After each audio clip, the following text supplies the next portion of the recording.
is only doom.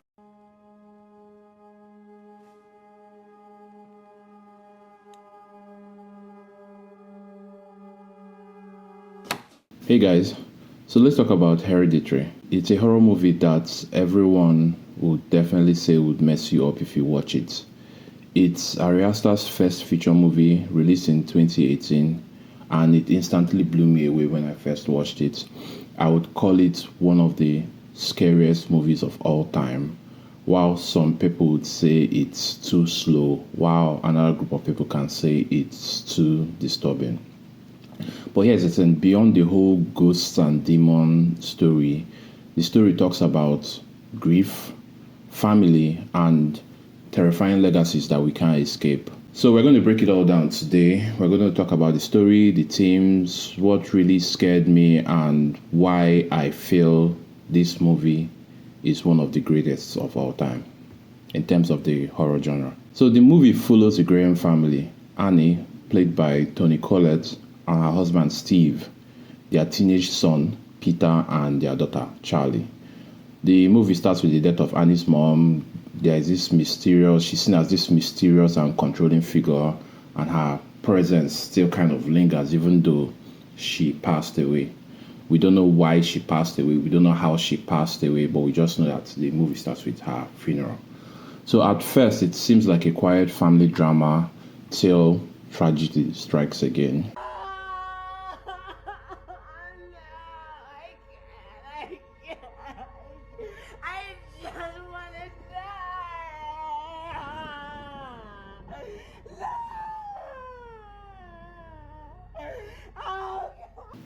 It was a very shocking accident. It's one of the most shocking things I've ever seen happen because it happened to a child and it was shown like front and center.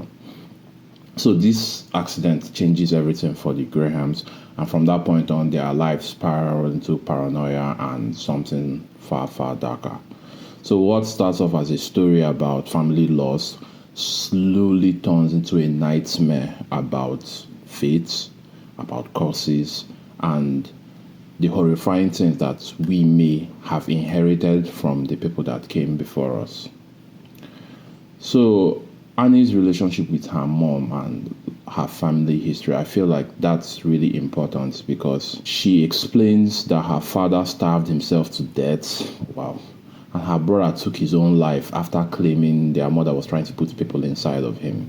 That's going to come up later. So yeah, there's clearly an issue with this family, mental illness and really, really disturbing behavior. So because of all that, Annie kept her mom at arm's length because she felt that the mom might pass on whatever it is, whatever madness it is in the family, it will be passed on to her. So she didn't really let her near Peter, the eldest son, when he was born. And, when Charlie came along, the grandmother became close. I don't know why she changed her stance on that. It was never really explained. So she became too close to the point where she was even breastfeeding Charlie. Wow. That's why in the movie you could see that Annie's bond with Charlie feels a bit different. It feels kind of strained. Annie loves her, but you could see that the grandmother inserted herself into the relationship, the whole mother-daughter relationship. And you could also see that Charlie was eaten up by the death of the grandmother.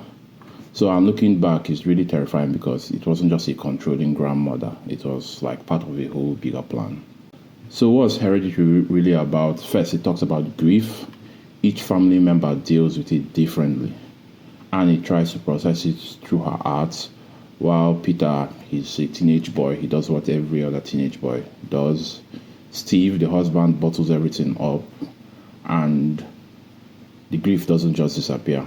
You could see that the grief builds up and it's eating everybody up until eventually it breaks. Then you have the theme of inheritance, as the title says. What do we really pass down, or what is passed down to us? Trauma, mental illness, maybe even a curse, as if you believe in stuff like that. Then one thing that people didn't really see was the doll houses. The doll houses used in this movie is another key symbol because Annie built miniature doll houses So the way the movie is shot, it makes the family look like they are inside a dollhouse. They are trapped inside the dollhouse. So it feels like they are being controlled. And it feels like there's a larger entity at work. And at the end of the movie, you can definitely see that, yeah, they were being controlled. The hereditary curse is actually tied to a demon called Paimon. Annie's mom was part or even the leader of this cult devoted to him, and the entire family was basically a sacrifice to make way for his return. So I guess like the grandmother, the brother, and Annie's father, when they passed away, it was I guess it's kind of tied to this demon in some way. It wasn't really touched on, but I kind of feel like the grandmother was trying to make the demon king return, or this demon return, and it didn't work out the first time. So this is where Charlie's clicking sound comes in. It's not just one weird sound that she makes, because we hear this sound that she makes right from the beginning of the movie. This sound is actually tied to Paimon, and we hear the sound as events unfold in the movie, even after Charlie passes away. So the ritual requires a suitable male body for Paimon to inhabit. That's why Peter becomes his final target.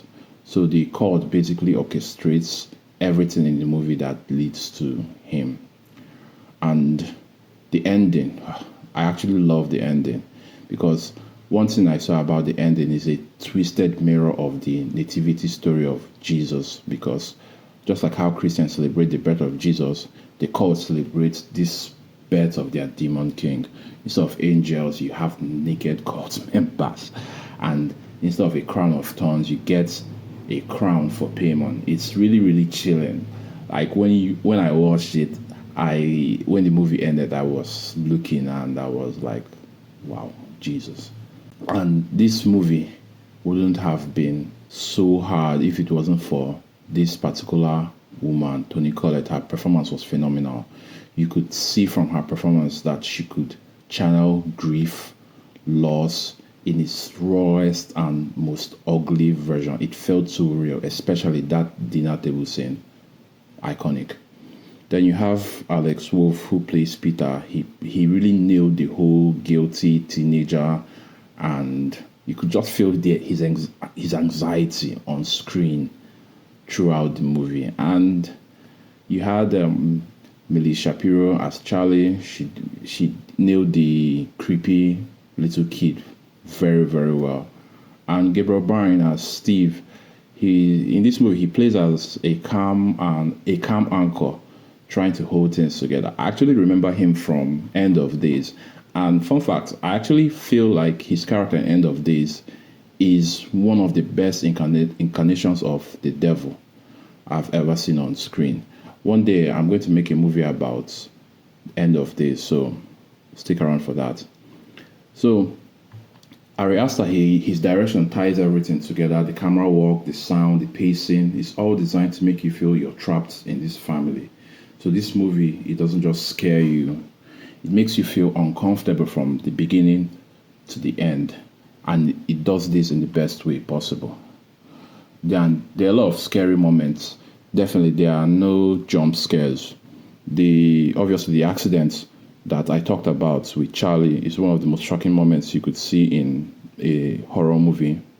You couldn't see it coming. Nobody could see it coming. Even if you could see it coming, you wouldn't have been able to tell it would happen like that, and you would see it happen like that. The way it's shown, no music, just silence. And you have when Peter goes home, he leaves the body in the car, he goes home and he just sleeps. And Annie wakes up and sees the body in the car, and the scream.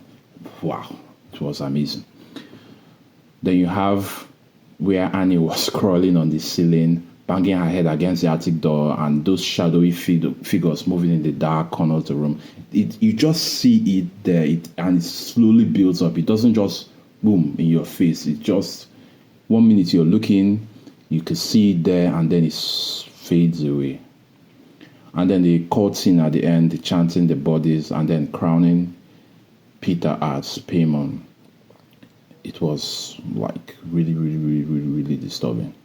So let's talk about what works and what doesn't in this movie. I know you miss her, and I know it was an accident, and I know you're in pain, and I wish I could take that away for you. I wish I could shield you from the knowledge that you did what you did, but your sister is dead. She's gone forever. As you could see while watching the movie, it was the performances of the actors really carried the movie. You saw Annie, all the way from Annie to Joanne. Everybody played their parts 10 over 10. It was perfect casting, perfect performances. And the atmosphere felt really suffocating. And you could see layers of symbolism littered all around the movie, especially when Peter was driving Charlie to the party. When they passed that pole first, you could see symbols etched on the pole. At first, you really couldn't tell what the hell is this, but later on, we could see context regarding all the symbols, and there are symbols littered all over. I love watching movies where they foreshadow events with small details like that. Then what doesn't work?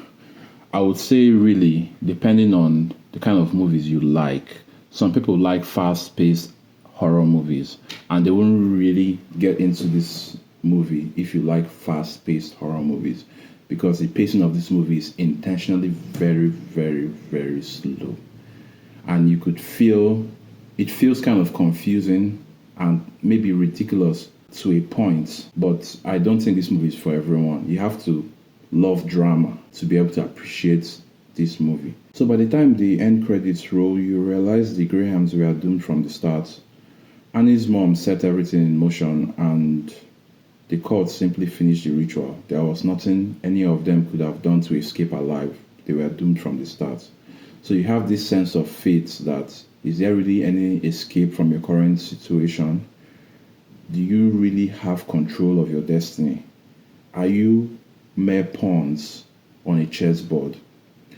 So this movie doesn't just scare you for 2 hours. It haunts you and gets you thinking, are you really in control?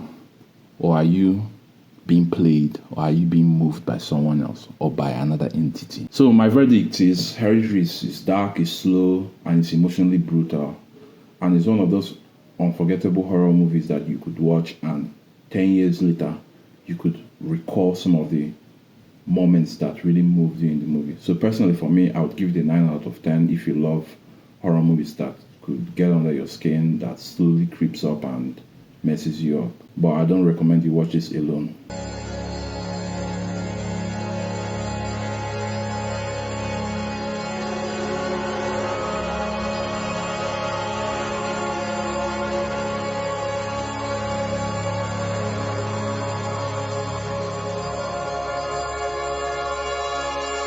Alright guys, that's my breakdown of Hereditary. So what about you guys? Do you think that it's a masterpiece, or was it just too much, or was it really confusing? Let me know in the comments. If you enjoyed this video, hit the like button, subscribe, and I'll see you on the next one. Thank you.